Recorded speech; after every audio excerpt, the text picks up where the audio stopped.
অসাধারণ এবং আমি আশা করব যে আপনারা এটা কন্টিনিউ করবেন, কারণ আপনাদের উপরই এখন দেশ ডিপেন্ড করে আছে। সেই সুযোগটা তৈরি করে দিচ্ছে বাংলাদেশ আর্মি, মানে সেটাও একটা ভালো দিক হবে পুলিশের এবং সত্যি কথা বলতে এখানে পুলিশরা কিন্তু শুধু যে মানুষকে আটকাচ্ছে, এটা আসলে দুই দিক থেকে এক দুই দিক থেকে না, আরো বেশ কিছু সুবিধা আছে, বাট আমার কাছে মনে হয় দুইটা ইম্পর্টেন্ট জিনিস। তো সেই সুযোগটা তৈরি করে দিচ্ছে বাংলাদেশ আর্মি।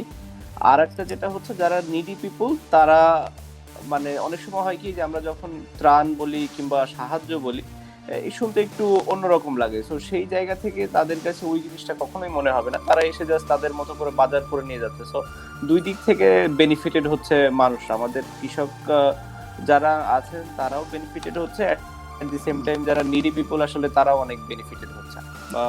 কারণ এই সিচুয়েশনে অনেকেই, স্পেশালি যারা এরকম ফর্চুনেটলি যারা মানে যাদের ঘটছে, তাদের আসলে দাফন কাফনের অনেক প্রবলেমই হচ্ছে বেশিরভাগ জায়গাতে। সো বাংলাদেশের যত ডক্টর আছে, স্বাস্থ্যকর্মী আছে, যারা এই ক্রিটিক্যাল সিচুয়েশন আসলে সেবা দিচ্ছে, সেটা আর্মি, নেভি, মানে অন্যান্য যে কোনো মানে বাহিনী হোক আমাদের, কিংবা যে কোনো ধরনের স্বাস্থ্যকর্মী হোক, যেরকম একটা ক্রিটিক্যাল সিচুয়েশনে, একটা ভয়ঙ্কর সিচুয়েশনে আপনারা যেভাবে সামনে থেকে নেতৃত্ব দিচ্ছেন, আসলে এটা অসাধারণ এবং আমি আশা করব যে আপনারা এটা কন্টিনিউ করবেন, কারণ আপনাদের উপরই এখন দেশ ডিপেন্ড করে আছে।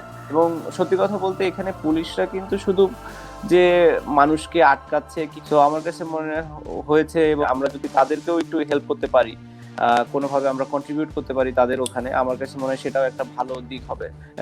পুলিশের আমাদের মারা গিয়েছে, বাট মারাও গিয়েছে, খুবই আনফরচুনেট। সো ওই সেক্টরটাতেও আমরা আসলে আমাদের কন্ট্রিবিউশনটা রাখার চেষ্টা করছি। কিছু আসলে বলা নাই, বা এই সিচুয়েশন এখনো খুব একটা ভালো অবস্থায় আসেনি।